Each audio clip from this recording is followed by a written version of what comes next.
Hello students, सुश्री classes में आपका स्वागत है। आज हम क्लास 11th के बिजनेस स्टडीज का सेकंड चैप्टर व्यावसायिक संगठन के स्वरूप का अगला टॉपिक पढ़ेंगे। हमारा अगला टॉपिक है फर्म के समापन की विधियां। फर्म यानी साझेदारी फर्म। इससे पहले हमने साझेदारी फर्म पढ़ा था। तो वो साझेदारी फर्म यदि समाप्त करना है तो उसके समापन की क्या क्या विधियां हैं, ये हम इस टॉपिक में पढ़ेंगे। तो फर्म के समापन से आशय है कि व्यवसाय को बंद करना। भारतीय साझेदारी अधिनियम 1932 की धारा 39 के अनुसार किसी फर्म के साझेदारों के बीच साझेदारी की समाप्ति ही फर्म की समाप्ति कहलाती है। यानी यदि सबके बीच जो हमने पहले पढ़ा था कि साझेदारी के लिए कम से कम 2 और अधिक से अधिक 20 साझेदार, या बैंक में कम से कम 2 और अधिक से अधिक 10 साझेदार, इनके द्वारा जो साझेदारी फर्म बनेगी उस फर्म को यदि साझेदारी ही समाप्त हो जाएगी तो फर्म भी समाप्त हो जाएगी। अब साझेदारी कैसे समाप्त होगी? तो पहला है ठहराव द्वारा समापन।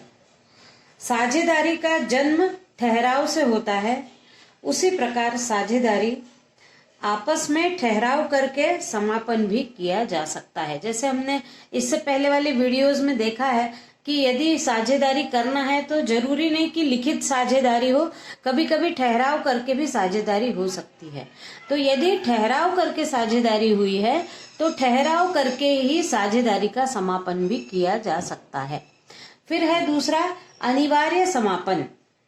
अनिवार्य समापन में भारतीय साझेदारी अधिनियम की धारा 41 के अनुसार कुछ ऐसी दशाएं हैं जिनमें फर्म का अनिवार्य रूप से समापन हो जाता है। ये कुछ दशाएं दी गई हैं, यहाँ पर 4 दशाएं दी हैं। इन चारों दशाओं के होने पर अपने आप फर्म समाप्त हो जाती है। जिनमें से पहला है सभी साझेदार या एक को छोड़कर सभी दिवालिया घोषित हो जाएं। दिवालिया तो सभी साझेदार या तो दिवालिया घोषित हो जाएं या एक को छोड़कर, या एक ना हो और बाकी सब हो जाएं दिवालिया, तो अपने आप फर्म का समापन हो जाता है। फिर दूसरा है सभी साझेदारों अथवा एक को छोड़कर अन्य साझेदारों के दिवालिया घोषित होने पर, ये पहला था। दूसरा है साझेदारी व्यवसाय के अवैध घोषित होने पर। यानी यदि किसी अवैध वस्तु का व्यापार हो रहा हो तो जब साझेदारी व्यवसाय अवैध घोषित हो जाए तो ये साझेदारी अपने आप फर्म समाप्त हो जाती है, यदि अवैध कार्य हो रहा हो तो। तीसरा है मानक संख्या, अर्थात 1 से कम और 20 से ज्यादा, या बैंकिंग व्यवसाय में 10 से ज्यादा यदि हो। यहाँ पर हमको 1 नहीं 2 होना चाहिए। 2 से कम और 20 से ज्यादा लोग हो जाए तो फर्म अपने आप समाप्त हो जाएगी। 2 से कम नहीं होना चाहिए और 20 से ज्यादा नहीं होना चाहिए, लेकिन बैंकिंग व्यवसाय हो तो 10 से ज्यादा नहीं होने चाहिए। यदि इतने ज्यादा साझेदार हो जाते हैं या एकदम कम साझेदार हो जाते हैं तब ये मानक संख्या से कम होने के कारण अपने आप फर्म समाप्त हो जाती है। फिर चौथा है फर्म में शत्रु देश के व्यक्ति के साझेदार होने पर। यानी जो हमारा शत्रु देश है, किसी भी शत्रु देश का व्यक्ति यदि उस फर्म में साझेदार हो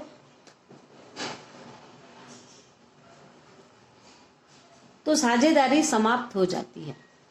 अब तीसरा है आकस्मिक घटनाओं के घटने पर। यानी भारतीय साझेदारी अधिनियम की धारा 42 के अनुसार यदि कुछ ऐसी घटित घटनाएं जो अचानक होती हैं, यदि वो हो जाएं तो फर्म अपने आप समाप्त हो जाती है। अब ये क्या क्या घटनाएं हो सकती हैं, ये दिया हुआ है। पहला है निर्धारित अवधि के समाप्त होने पर। यदि जब साझेदारी बनी है और जब साझेदारी बन रही थी, शुरुआत हो रही थी, तब यदि उसकी अवधि उसी समय निश्चित कर ली हो तो निश्चित अवधि के समाप्त होने पर साझेदारी या फर्म अपने आप समाप्त हो जाती है। दूसरा है कार्य समाप्त होने पर। कभी कभी जैसे बांध का काम है, रास्ते बनाने का काम है, तो ये काम यदि समाप्त हो जाता है तो वो फर्म अपने आप समाप्त हो जाती है। फिर है फर्म के किसी साझेदार की मृत्यु होने पर। यदि साझेदारों में से एक साझेदार की मृत्यु हो जाती है तो फर्म समाप्त हो जाती है। फिर फर्म के किसी साझेदार के दिवालिया घोषित होने पर। कोई भी एक साझेदार यदि दिवालिया घोषित हो गया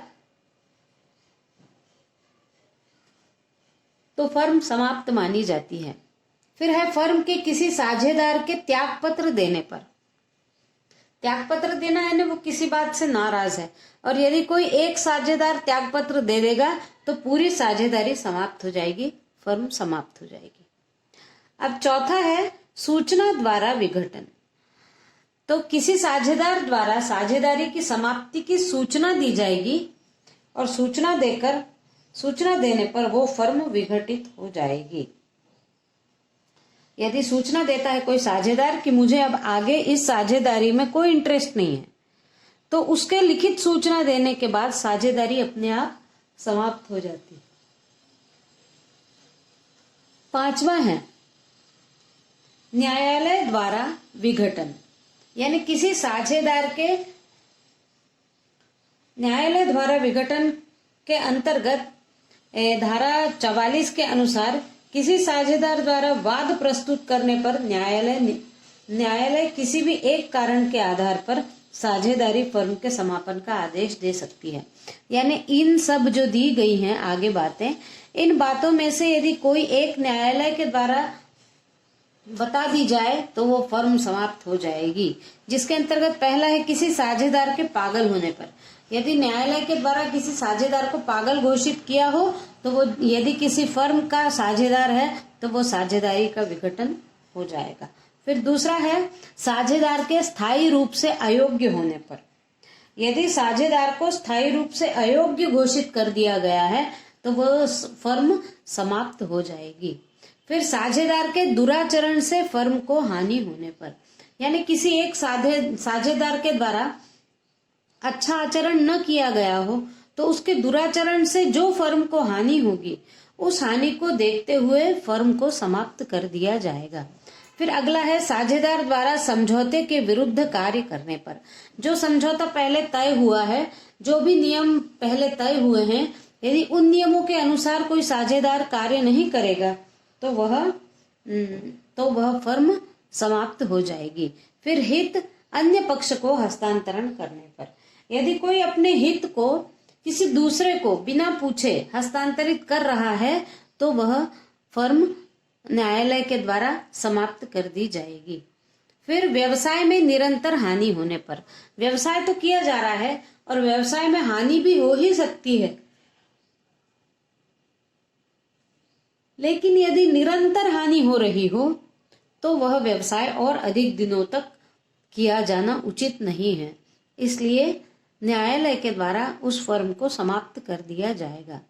फिर ऐसा कोई कारण जो न्यायालय उचित समझे, यानी यदि न्यायालय किसी कारण से उचित समझे कि फर्म की समापन की आवश्यकता है तो न्यायालय वह कारण बताकर फर्म को समाप्त कर सकती है।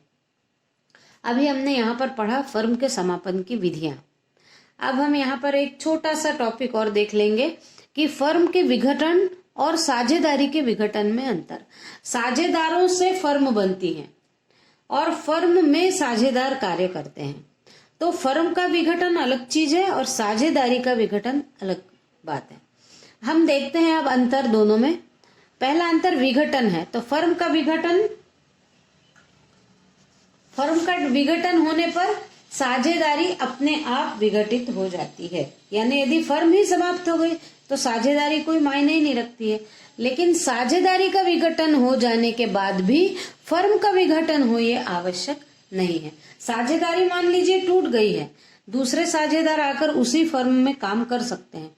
इसलिए यदि विघटन होता है फर्म का तो साझेदारी अपने आप समाप्त हो जाती है, लेकिन यदि साझेदारी का विघटन होता है तो फर्म समाप्त हो ये आवश्यक नहीं है। फिर दूसरा है अंतर का आधार व्यापार, कि यदि फर्म का विघटन हो जाता है तो व्यापार बंद हो जाता है, लेकिन साझेदारी का यदि विघटन होता है तो व्यवसाय बंद नहीं होता, व्यवसाय चलता रहता है।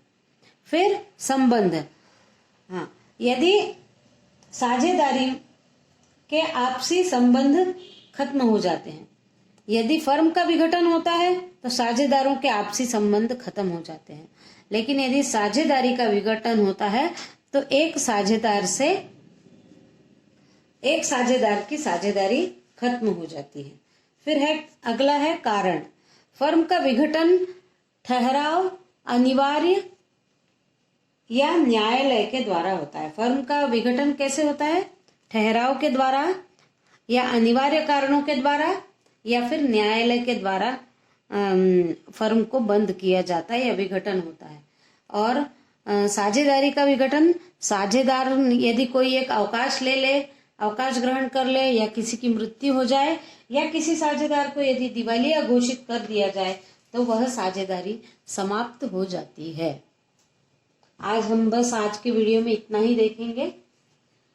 सुश्री क्लासेस को यदि आपने अभी तक सब्सक्राइब नहीं किया है तो सब्सक्राइब करिए, लाइक करिए। Thank you.